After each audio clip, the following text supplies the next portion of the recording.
webinar. My name is Mara Dilly, and I have two wonderful co-hosts with me all the way from Barcelona. Who do we have out there? Hi, this is Louis Perkins, the president of the Cradle to Cradle Products Innovation Institute, live from Barcelona with Cecilia. And also live from Barcelona, Cecilia Stembler-Belty from H&M. I'm the circular lead at H&M, working with our circular ambitions and our sustainable materials, among other things.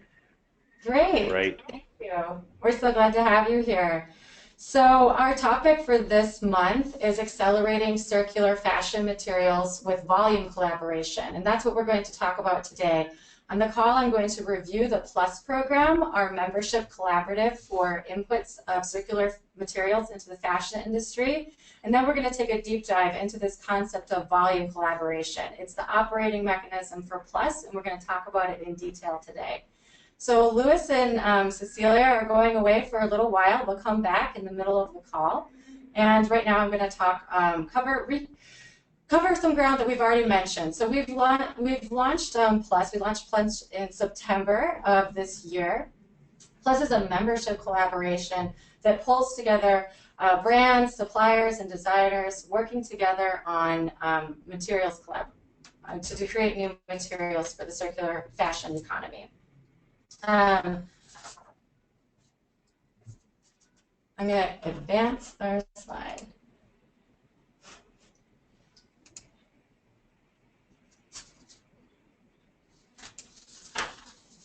Great. So the purpose of PLUS is to transform material inputs for fashion together.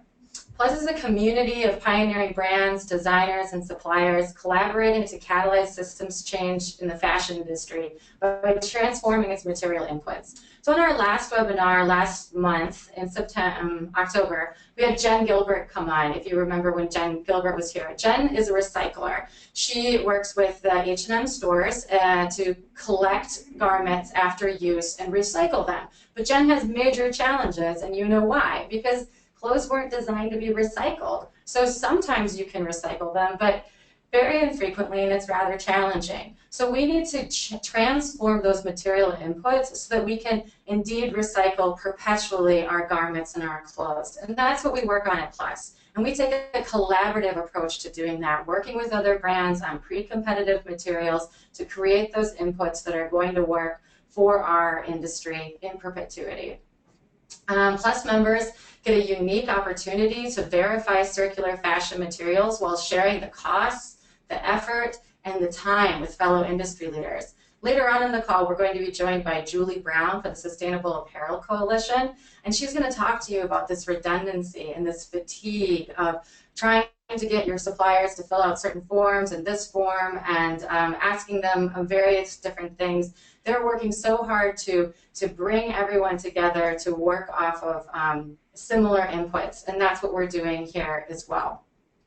PLUS members will grow and utilize the Fashion Positive Materials Collection.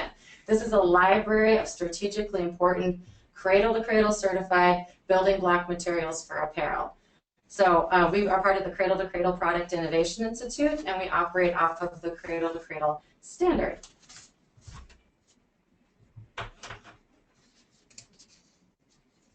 So why do we do this?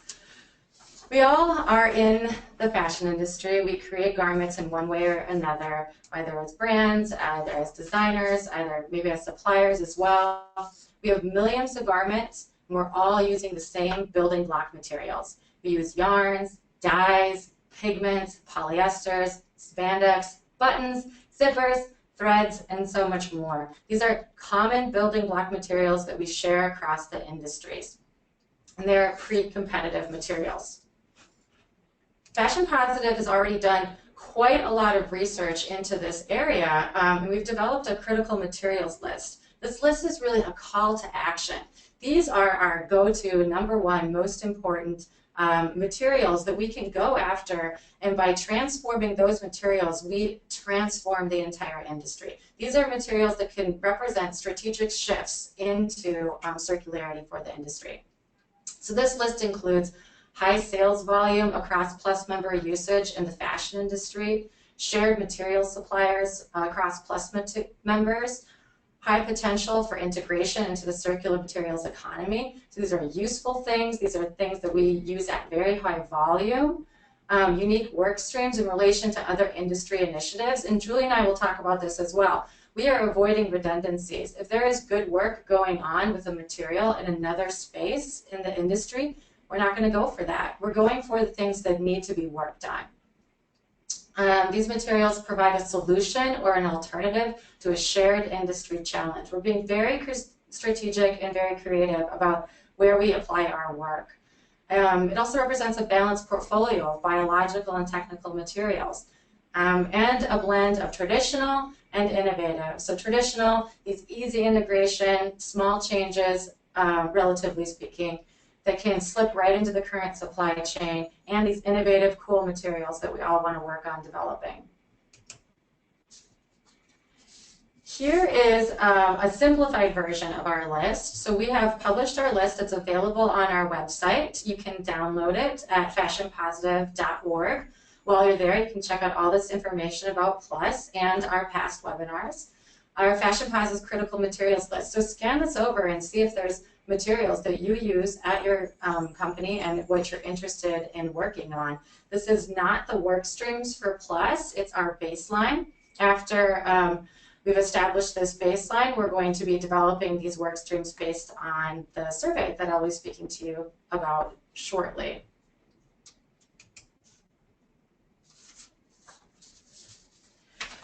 So volume collaboration is the topic of our day, and we're going to be working on this quite a bit. What is volume collaboration methodology? This is the operating mechanism for PLUS. Volume collaboration is a way where PLUS members work with Fashion Positive leadership, myself, Annie Gullensrud, who you all know very well, I'm sure, to identify pre-competitive materials shared amongst PLUS members based on volume.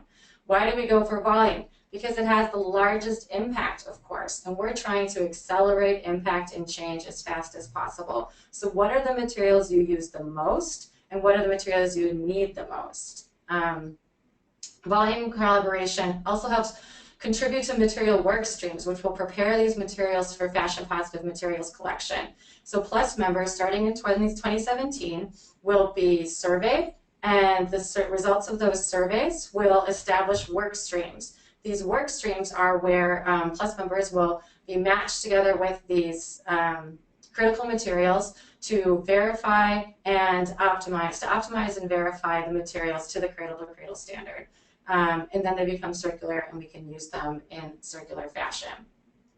Volume collaboration really works because it's a collective and coordinated action that decreases the costs and the time of determining sustainable or circular materials on our own.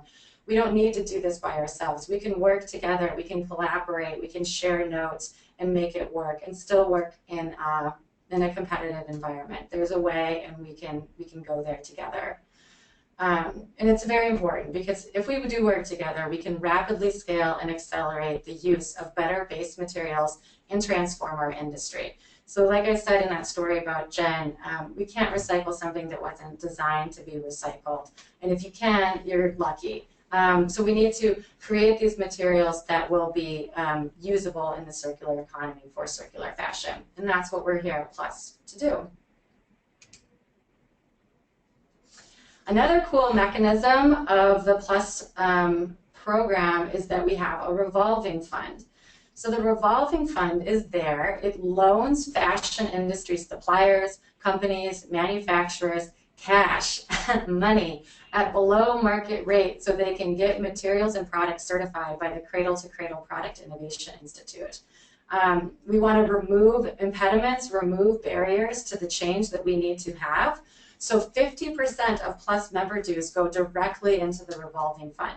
50% of those dues go directly to a fund which helps remove the barriers to the change that we need to see. That relieves the pressure off suppliers so that they can do what we need them to do in the due diligence phase of our work.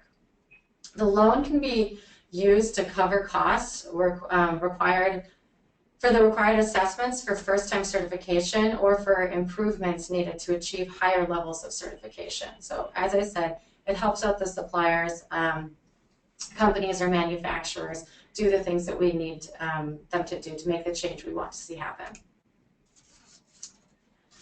So at the end of the day, when our work here is done, we will be developing, we will have this profile of high volume, cradle to cradle certified building block materials in our library. This will be a massive library that we can select our materials from and build out garments that are indeed circular and can be recycled, upcycled or cycled. Materials that the Plus members can use in their supply chain is going to drive big impact upstream. We want to build out a fuller picture of materials supply chain. We're going to know more and more about where our materials come from, not just past the cut and sew, past the mills, all the way down to our spinners, our dyers. Where do these materials come from, and who are the people who are making those inputs for us? By knowing that, by knowing who they are, we just have a better chance of making improvements, of collaborating, working together, and being more strategic about our industry. Can you imagine how much easier all of our work will be, whatever our jobs are, if we can collaborate together?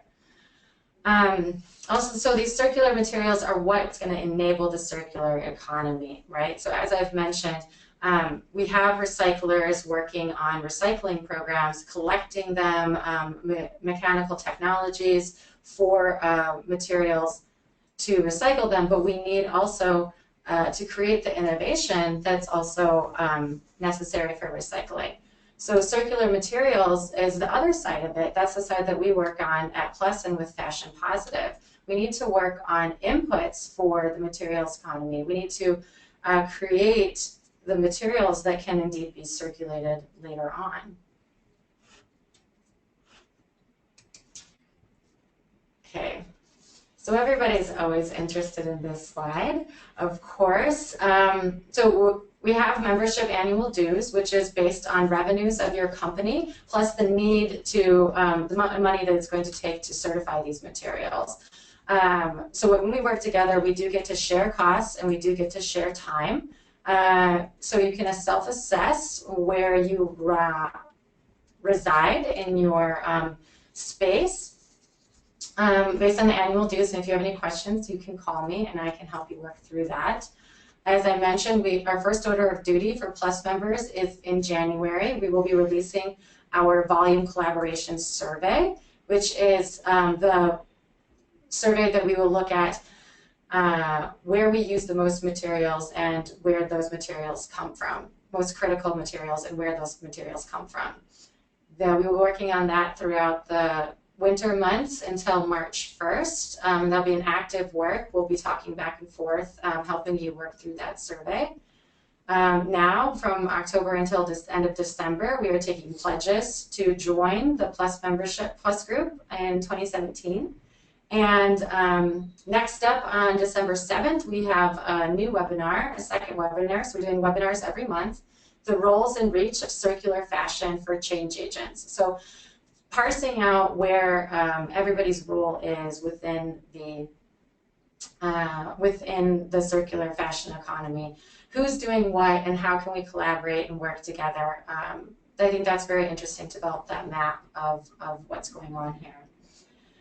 In January 2017, as I said, we'll do the Plus volume collaboration survey that kicks off, gets started. In March of 2017, we'll be at Parsons in New York City for an open education day. Everyone's welcome to join that, not just Plus members. And in May 9th of 2017, we will come together in Copenhagen for an in-person working day at the Fashion Summit. So I am a little early, but I wonder if Cecilia and Louis are available and ready to join us. And we are ready. Hey, you're here. Back again from, there we are. We have Louis and Cecilia over there in Barcelona. Right. Thanks for coming in. Looking the same, right, on the pictures. That's right. Looking like our headshots. Thank you, Mara, for Mara, for setting us up with a great background on what the work that we're doing here. And, Cecilia, you and I are here at the Circular Economy European Summit in Barcelona. And this morning we heard Ellen MacArthur speak and give a really inspiring opening keynote for the day. I had a talk afterwards really centered around the materials that go into the circular economy, and you heard me make my appeal to why we need to ensure that we have these safe materials that can be perpetually cycled. But I'm curious, from a brand perspective, why is it that you think big brands, and H&M in particular, are interested in finding and using circular materials? I think for us at H&M, it's basically realizing that the current resource use is really not sustainable. And if we want to be there in 10 years, we really need to change the way we use the resources today. We need to move away from this kind of linear model where we take resources, we use them, and sooner or later they end up in a landfill or getting incinerated somewhere. So I think for us, it's very important to make sure that we go into more circular resource models. And that's one of the reasons why, of course, we decided to join the Fashion Plus, because this is actually a way for us to accelerate this to happen, and also ensuring that there will be materials for us to use on this journey.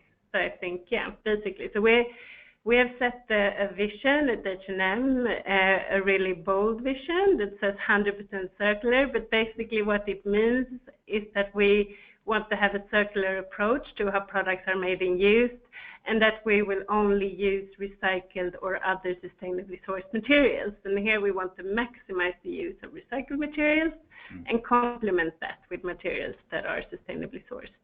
Great. Well, and then, so what's holding you back from jumping into this space, or why do you think brands are held back from starting this work?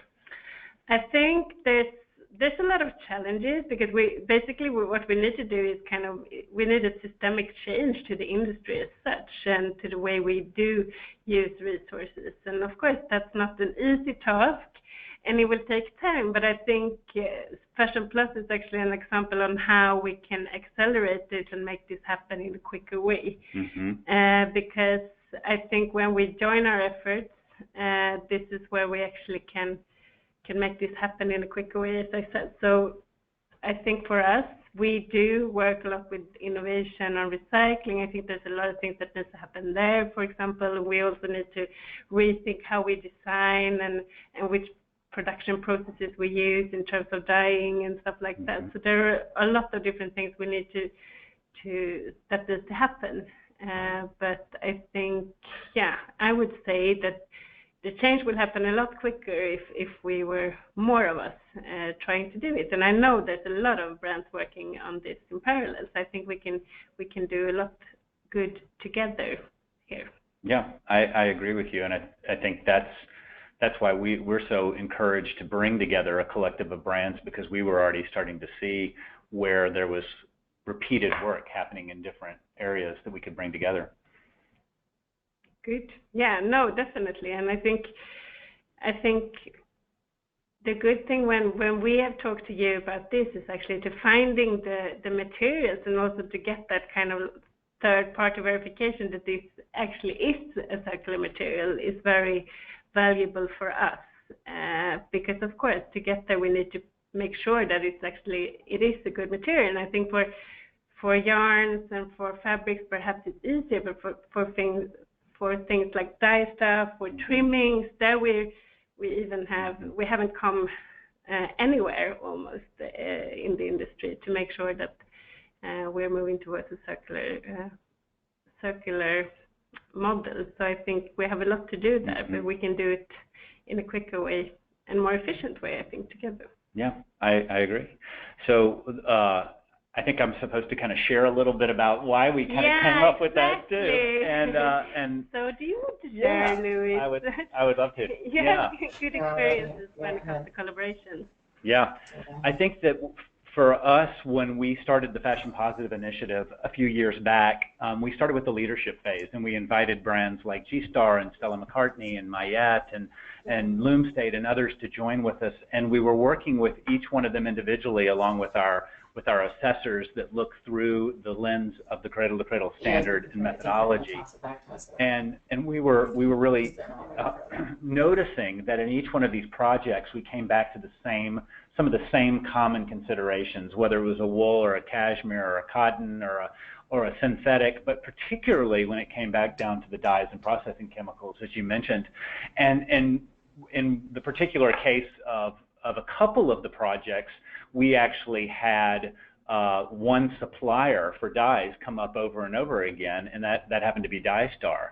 And I remembered, and as the team was reflecting back on some of the conversations we had with other partners who had done cradle-to-cradle certification for their finished products, one of the only, I guess complaints might not be the right word, but one of the only concerns or frustrations along the process was, I know that potentially some of these materials have been assessed by other brands. And maybe it's not just in fashion. Maybe it's dyes that were used by design techs for commercial textiles, or dyes that were used, or pigments that were used in paints. And so as we started to look at, where is there innovation that maybe has existed not only in this industry, but in other industries that we could leverage, we needed to sort of remove our culture of non-disclosure and invite partners that would be interested in actually collaborating. And so we couldn't do that. We couldn't share that information or ask our assessors to share information that was proprietary.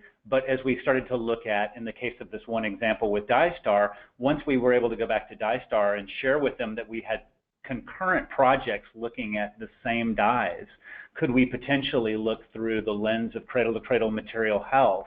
And they had already been doing work with Michael Bromgard and his team at APEA, who's one of our accredited assessors and also one of our founder organizations. So they were very familiar with what was needed in order to come up with these dyes.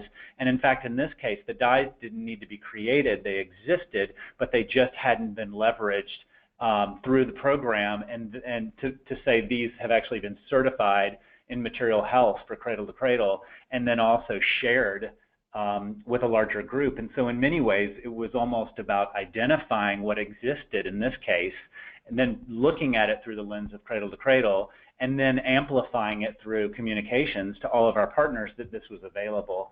And that was when the light bulb went off, I think, for Annie and myself, and as we were doing some soul searching around the Fashion Positive initiative, where do we want to go next? We were very proud of these brands that were doing one-off projects, but we also knew that we had a bigger vision for ourselves and for our standard, which would be to take this methodology and to share it across as many channels as possible, as rapidly as possible. And in order to do that, we really wanted to collaborate. So as we started to talk to some of those existing brands and said, hey, if we're talking about similar materials, can information be shared? And then we got this agreeable yes.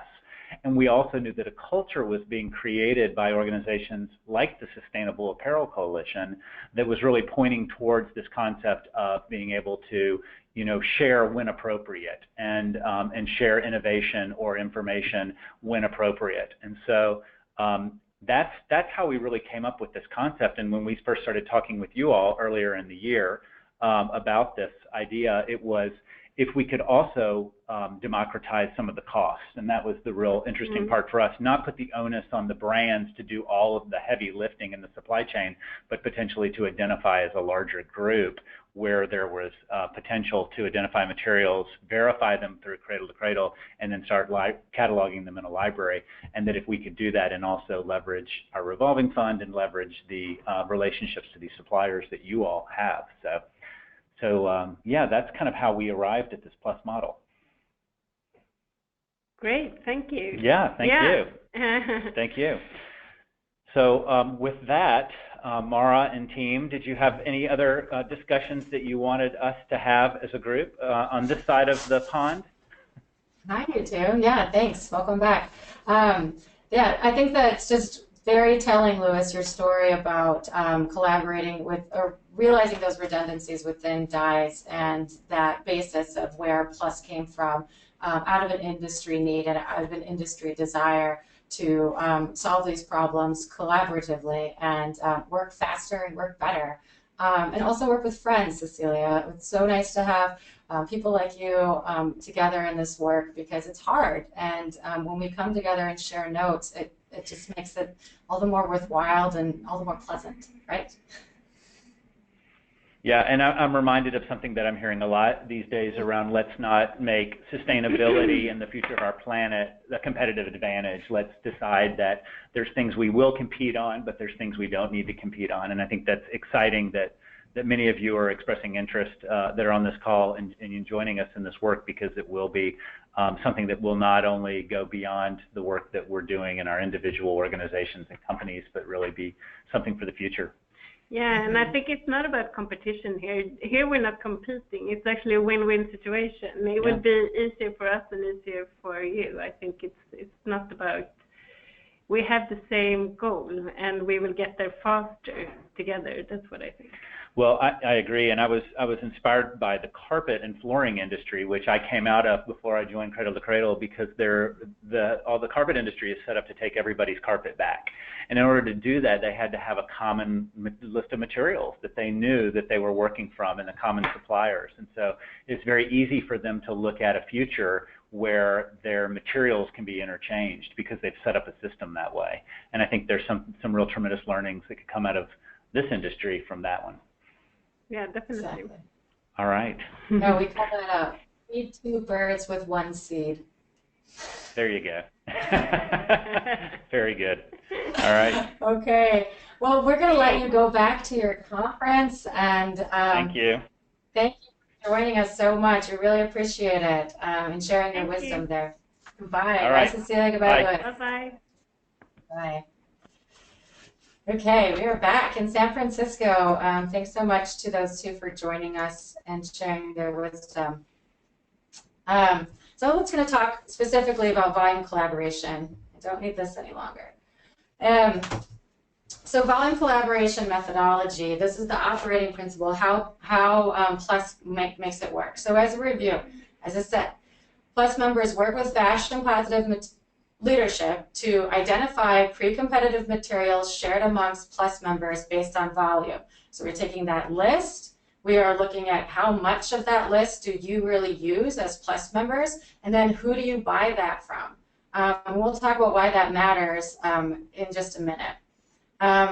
And the survey also helps us contribute to the work streams, which will prepare materials for the Fashion Positive collection.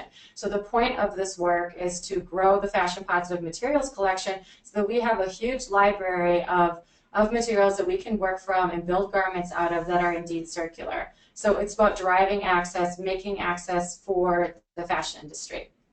And it really works because it's collective, coordinated action, as Louis and Cecilia were just referring to, Cecilia in particular. Collective coordinated action decreases the cost and the time of determining sustainable or circular materials on your own. So H&M is discovering this.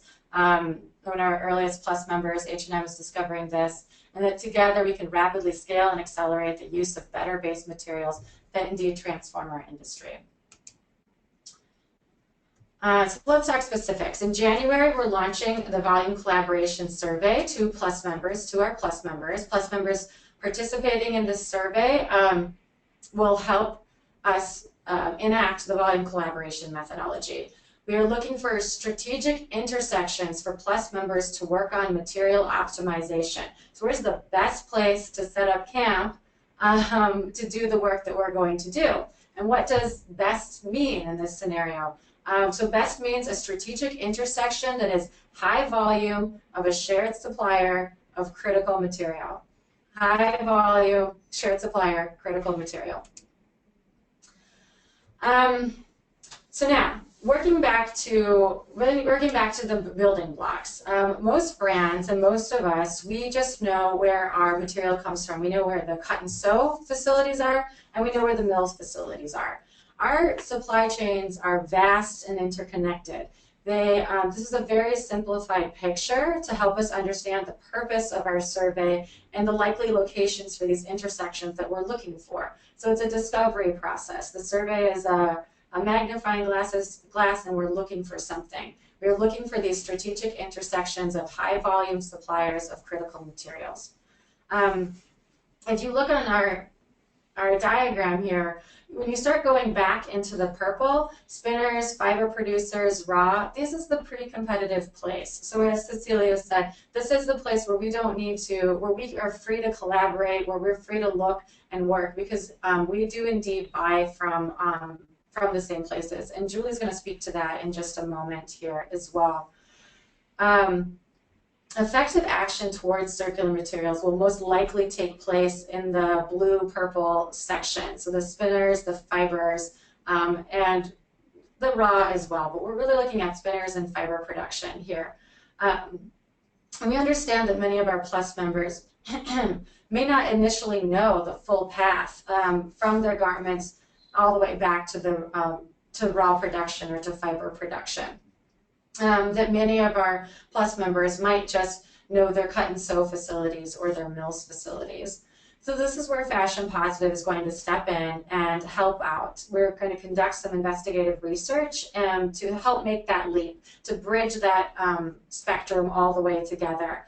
So we will know, in the end, we'll be able to know our full supply chain down to the input action space. So the input action space is what I'm calling the place where the work is going to be done, where the decisions are made on a material, if it's going to be circular or linear, when we're adding chemicals that are going to be recyclable or not going to be recyclable. That circular action space, that input action space, takes place down in the spinners and the fiber production. So that's where we need to go with our collaboration. That's where we need to go with our collective action and figure out who the suppliers are in that spot so that we can ask them to work with us and change these materials into circular materials. We have to get to the building blocks. We have to get to the foundation.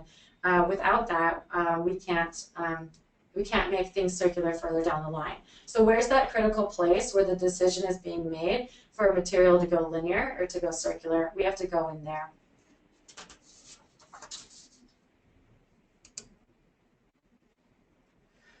All right, so as I said, the survey is looking for these intersections of high volume suppliers of critical materials, the orange in the middle, high volume suppliers of critical materials. We know what the critical materials are. The critical materials are the list that I referred to earlier in the call. Critical material list can be downloaded from our website as well, fashionpositive.org, and you can review it thoroughly at your leisure.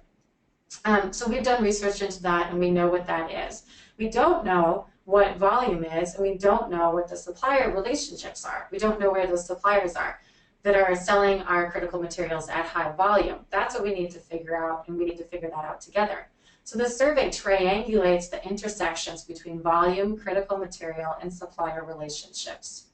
So volume, why does that matter? Volume matters because it is scale of impact. We're out here to make change. We're out here to make fashion circular. And so we need to go after the most important, the largest volume, most important meaning largest volume of our critical materials, because it refers to scale of impact. Our critical materials are, of course, those fibers, those dyes, those trims, those buttons. Many of you might be thinking, I don't know how much dye I buy. I don't buy dye. I buy colored fabric down the road. I understand. And we're developing formulas to help reverse engineer our purchase orders to get to the volume of the critical materials that we actually buy. So that's the work that we're doing at Fashion Positive. And it's challenging, it's hard. So we're creating those formulas to reverse engineer our product orders and figure out how much dyes we buy when you don't actually buy dyes, right? You buy colored fabric. So that's challenging, and we're working on that. It's a work in process, and PLUS members are helping feed in. Cecilia's looked at our survey, helping feed into the process as we go. And we really like to be co-developing that with you as we're creating this platform. Here's an easy formula. If you buy, for example, 2 tons of cotton poly, 2 tons of cotton poly, then you know that you're buying 1 ton of polyester. That makes it kind of easier to think about it that way. That's a very simplified formula that we're working on for this survey. Now, relationships. What do we mean by relationships?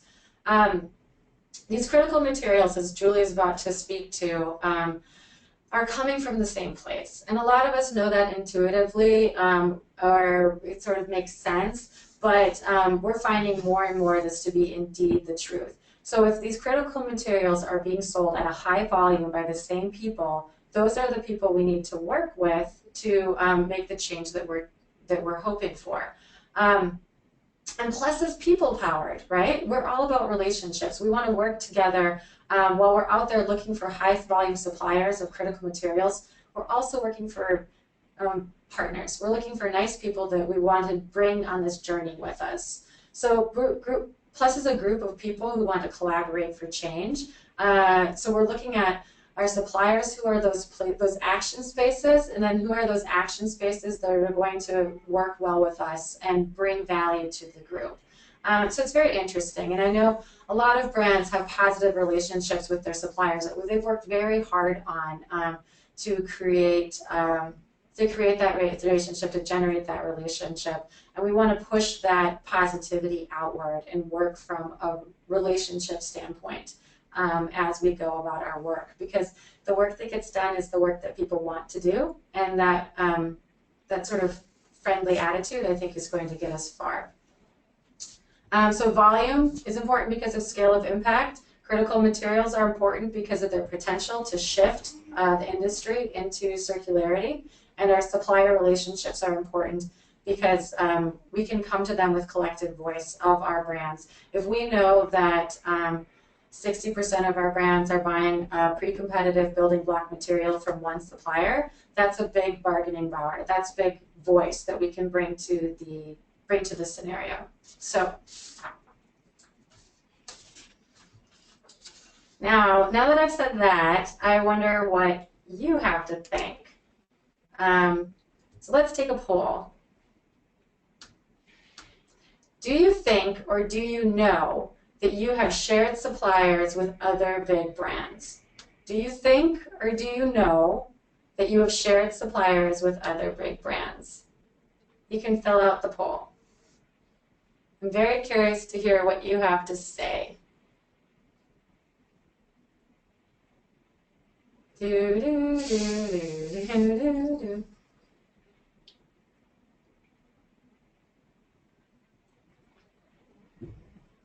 We're waiting for a few more.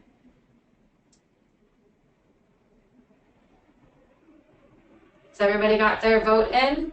Put your vote in now. Do you think, or do you know, you have shared suppliers with other big brands? You can select one of the following. I think so, I know so, I don't know. We're all curious. What do you think about your suppliers? Okay, rounding it up. What are the results? Yeah. Wow, I love polls. We love polls at Fashion Positive. All right, so I'm going to read it out for the folks on the phone.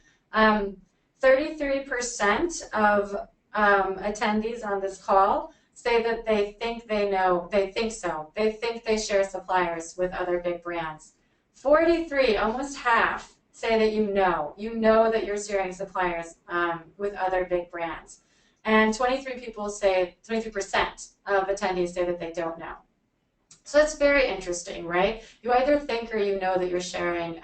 So what we want to do is build off of that knowledge. We're here to organize things. We're here to organize this space. So we want to build off this knowledge. If we're sharing materials, what can we do with that information? How can we move the needle on the work that we want to accomplish?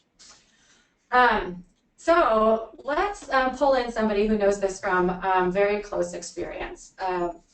Julie Brown from the SAC was not able to join us here today this morning, but we walked down the street and we met her yesterday. So Sustainable Apparel Coalitions right here in San Francisco, they are our near neighbors.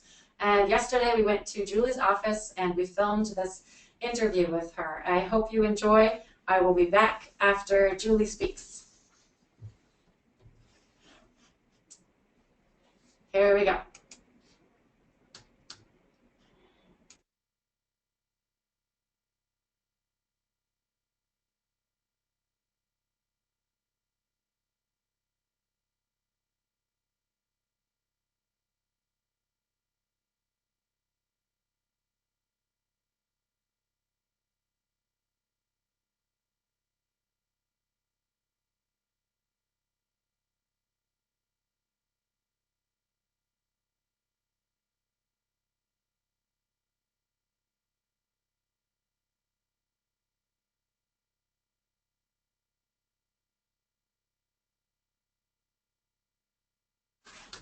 Oh, unfortunately, the video is not playing so well, so we are going to just make some adjustments here and restart it as soon as we can.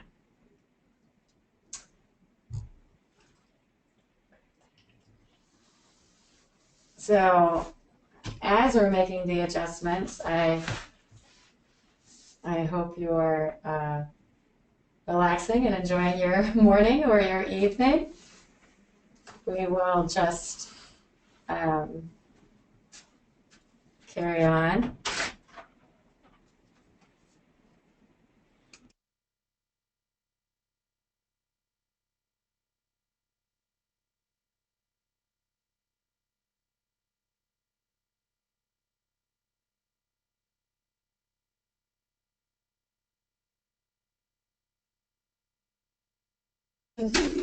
Okay, sorry about the dead air there. We just made some adjustments. We're going to restart the video.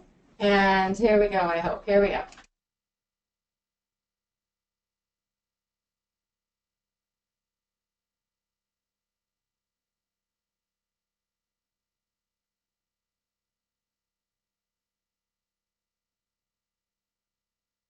I'm so terribly sorry that video is not playing. Oh, that's a disappointment. Well, that's Julie from the Sustainable Apparel Coalition. She was sharing about she was sharing about, thank you. She was sharing about the MSI, which was debuted yesterday on their full member call at the Sustainable Apparel Coalition, and how through her work with the MSI, she discovered that she had suppliers calling her saying multiple Sustainable Apparel Coalition members have the same suppliers. Can you get these folks to be more coordinated, because that would work better for us. So we know from that experience, we know that these suppliers are shared, just as you indicated in your polls. So I think that considering the video will not work, I'm sorry about that, we will just move forward in the presentation, which is almost over now. But we will have the video online. The entire webinar will be filmed and online for you to view later on at your leisure, and the video will be included in that, and I do recommend you check it out, because Julie's very wise and experienced in this area. It's very interesting work that they're doing at Sustainable Apparel Coalition and with the Higgs Index and the MSI. The last point that we wanted to make with that is simply that we at Fashion Positive are avoiding redundancies and looking for alignment with all of our good partners in fashion and apparel, that there's so much ground to cover. We have so much work to be done. Let's be sure not to overlap, but to work together and to align our work together. That's very much a priority of Fashion Positive, to work with Sustainable Apparel Coalition, to work with Textile Exchange, to make this work for all of us, and to be organized about the jobs that we take on. So we are taking on inputs for circular fashion, and Sustainable Apparel Coalition is working on their bit, and we're all doing what we are doing. It's really, really nice. Coming up next, next month in December, we have our next webinar on December 7th. We're going to talk about roles and reach for circular fashion change agents. So who does what in the circular fashion? There's many great groups, like I just said, working on circular fashion in multiple angles at various scales. And we want to put that together. So how do they complement each other? Where's the alignment? And what remains to be done? And why does it matter? We'll be talking about that in December, and also reviewing Plus once again. So I want to thank you for joining us, and maybe some of you are excited that we're ending early. But do come back and check out the video with Julie when it's up on our website. We'll be sending that link out later today. And please join us. Please come and talk to us about Plus. We're excited about the work that we're doing, and I hope that you're excited too. My name again is Mara Dilley. I'm the Fashion Positive Community Manager. My email is here. You can contact me at any time. And all information about Plus is available on our website. So thank you very much for joining us, and I hope that you have a wonderful evening or a great day.